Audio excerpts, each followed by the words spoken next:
Hello. Okay, welcome to part 3. Yes, we're doing part 3 of these. Fun fact, we're actually recording this right after we recorded part 2 just so that we can get these out as quick as we can. Yeah, we're probably going to do a daily upload all throughout this week to get the videos, us reacting to the videos. Yeah. So, Okay, let's that just. depends. Yeah. So the first one is 9 creepy unsolved Christmas time mysteries.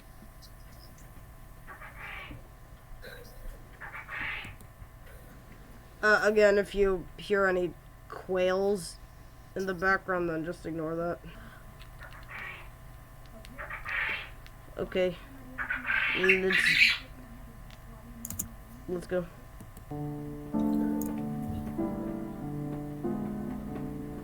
Again, I'll mute my mic so that you can't hear. On Christmas Day, 1996, 32-year-old Patty Vaughn left her home in Lavernia, Texas and never came back.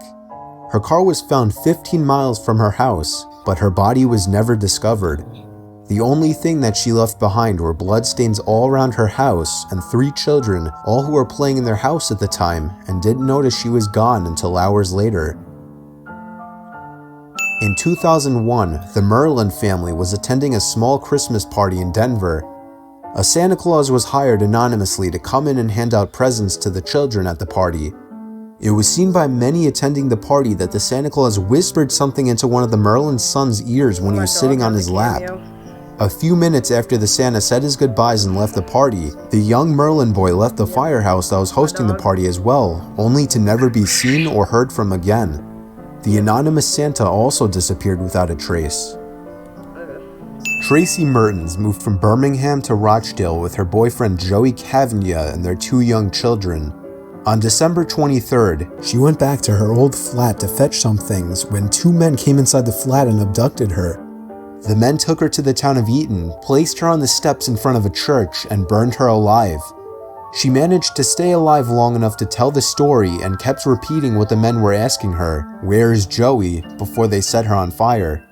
Joey debunked ever having known anyone who would have done this to his family. 19-year-old Rhonda Hinton was murdered on December 22, 1981 after attending a company Christmas party.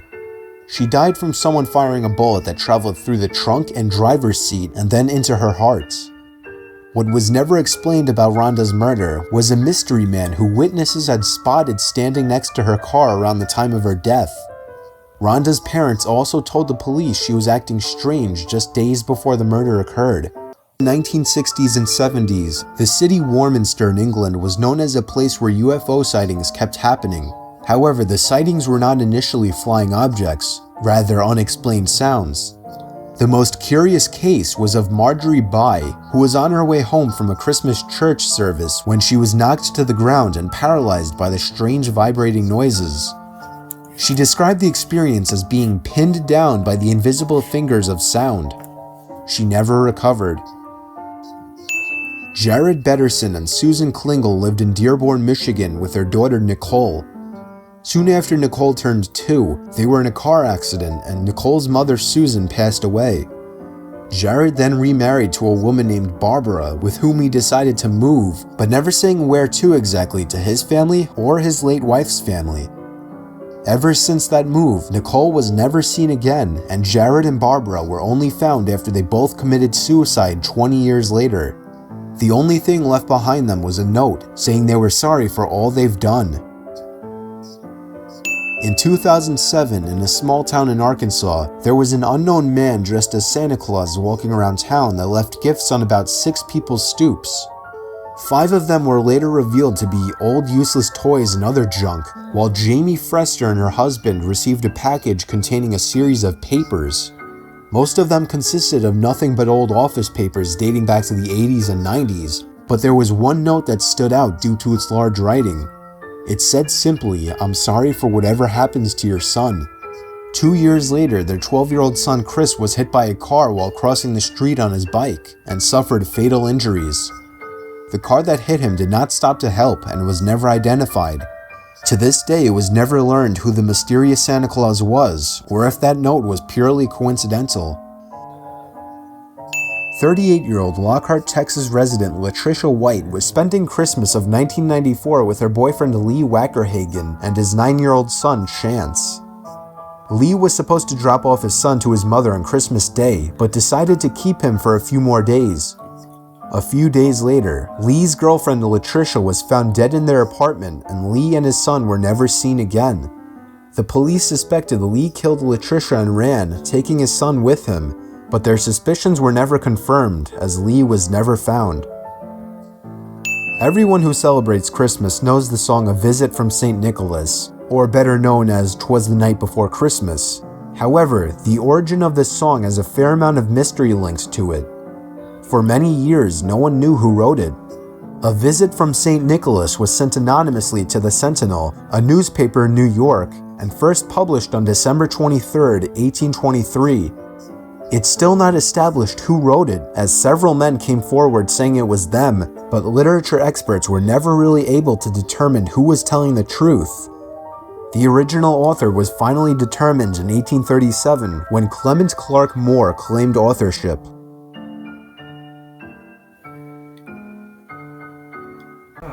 Okay, we're back. Can we just pause it for a little bit? We're still on 3. Yeah, so now we're on to... We're on the second video. Yeah, 2 disturbing true Christmas horror stories. Great. Christmas Eve ones.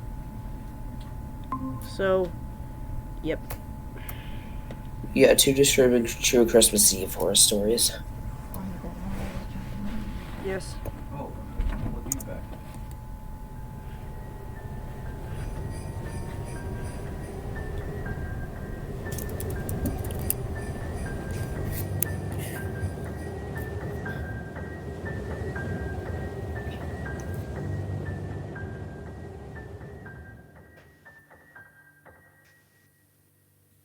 Last year on Christmas Eve, I was working late. I'm 23, I work in New York City and commute home every day on the train. Since I'm one of the younger ones in the office, I got stuck with one of the worst shifts, so I wasn't able to get home until 5 o'clock. My family had already left a whole hour earlier to go to my cousin's house, so I had to drive alone. After having a quick snack before the half-hour drive, I got back in my car and put my cousin's address into my phone. Halfway through the drive, it started snowing. I got to my cousin's house around 6 o'clock. It was snowing heavily by this point, and I just made it in time to catch everyone starting dinner. I brought all of my gifts inside and cheerfully said hey to everyone. I stayed until around 11 o'clock. The rest of my family left a little sooner. I stayed an extra half hour or so just to hang out before leaving myself. By the time I was leaving, the ground had accumulated at least 2 feet of snow, and it wasn't even done snowing. The drive home was nightmarish. The roads were hardly even plowed, and I had to drive under 20 miles per hour on most roads. The roads were completely dead at this point though, most likely because everyone was smart enough to go home before the snow accumulated. Eventually I turned onto a main road that I'm sure would usually be bustling, but at 11:15 on Christmas Eve night, there wasn't a single car or a single light from a store. It was a ghost town. But then I did notice the flashing taillights of one car. It was parked on the side of the road, and the smoke seeping out from its exhaust with the taillights giving it a red tint. As I got closer, I realized there was somebody next to the car waving their hand in the air. I assumed something was wrong and they needed help. So, me being the good Samaritan I am, I pulled up behind the car. When I opened my door, the guy approached me immediately, barely even giving me time to step out.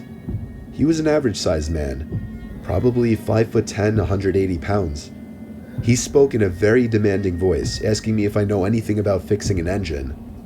I told him I didn't know much about cars. The guy responded very quickly to everything I said. He told me it's fine. He went inside of his car for a second, popped open his trunk, came back out and told me to just wait by the trunk for a second. I had no idea what he wanted me to do. I was really confused. He walked over to the front of his car, and I heard him open the hood. I couldn't see anything he was doing since the trunk was blocking my view, and the loud wind of the snowstorm overpowered any small noises he might have been making. I put my hand on the back of the car and leaned my body in anticipation. when suddenly I heard 3 or 4 quick and aggressive footsteps in the snow behind me before I was pushed into the trunk. The man tried to close the trunk on me, but I kicked my feet up in resistance and held it up. I was able to overpower him and kick the trunk open completely. As I took advantage of the few seconds I had to get out of the trunk, I took out my keys. He tried to grab me now, and I dug my house key right into his neck. He fell to his knees and his scream echoed down the deserted street. I was in my car and halfway down the road before he could even get up from his knees. A little further down, I called 911 and reported the guy. I came back in 10 minutes to find blue and red lights illuminating the windows of the deserted stores. The police held him until the ambulance arrived for him. I watched the whole thing, and nothing ever felt better in my life. I got home safely half an hour later and told my family everything. I was still very shaken that Christmas, and this remains possibly the most horrific thing I've ever experienced.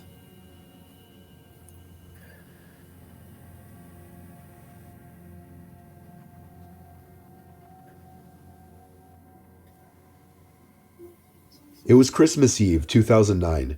I was 18 years old, working at CVS. Unfortunately, I got stuck with a closing shift on Christmas Eve, meaning I'd be the only one there until midnight. I was considering quitting over it, but my parents weren't for that. The CVS was 5 miles from my house on a rather quiet corner on a dead-end street. During the day, it would normally be busy, at least busy enough to stay in business, but past 8 o'clock it would be uncommon to see any customers. On Christmas Eve night, I didn't expect to see a single soul past 8 o'clock. My shift started at 4, and it was surprisingly busy for the first few hours. As I expected, past 8 o'clock it really started to die down. The pharmacy closed at 10 tonight for Christmas Eve. Unfortunately, that meant I'd be alone at the register up front for 2 hours. Plus, I had a crush on the girl who was working the pharmacy, and we were talking most of the time the store was empty, so I was upset she was leaving. A whole hour went by, and I only rang up one customer. Come 11 o'clock, I was already getting excited for my shift to end. I'd been the only one in the entire building besides one customer for the past hour, and I was losing my mind. Suddenly, there was a very slight tap on the window. It didn't sound intentional though, it sounded more so like somebody's zipper accidentally scraped against the glass. I turned to look out the window and saw a man out there, heavy coat on, hood over his head, baggy jeans, and black boots. He was staring right at me. A few seconds after he realized that I noticed him, he walked over to the entrance and entered the store.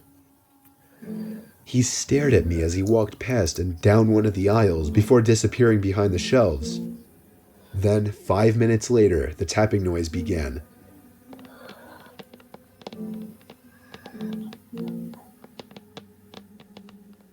It sounded like it was coming from one of the aisles. I walked a little to the right behind the counter just to check down the aisle. Nobody was there though. The tapping was so consistent and deliberate, I knew it was the man making the noise. But where was it coming from? I didn't know, but I had a sudden urge to go to the bathroom. Only problem, I wasn't supposed to go to the bathroom when there was a customer in the store and I was alone with them. 10 minutes or so passed and I didn't see the customer, but I would occasionally hear the weird tapping noise coming from one of the aisles. It got to the point that I couldn't take it anymore. I stepped out from behind the counter and called out, excuse me? I started walking around the aisles, looking for this man that walked in. He was nowhere to be seen, but every aisle I entered, I would hear noises coming from the next aisle over. I walked down the candy aisle and heard some of the sleigh bells jingling on the other side of the shelf, like someone was intentionally shaking them. I tried to peek through the tiny holes in the shelves to see if I could see him. I saw something completely unexpected and horrifying instead. I saw a pair of eyes staring back at me through the tiny holes in the shelf. The eyes moved away, and then the tall man entered the aisle I was in. He was making these weird noises like a child or someone who had just escaped a mental asylum. He started laughing and doing this weird tiptoe kind of hopping over to me. It sounds funny, but it was a straight up disturbing scene, and he was approaching so fast that I actually began to fear for my life. I started walking away from him, and he followed me everywhere in his weird hopping. I was back at the front of the store, ready to call my manager or the cops. Then I looked back at him and saw that he was frozen at the end of the first aisle, maybe 20 feet away from me. His goofy, eerily happy face turned to an aggressive, angry-looking stare of malice.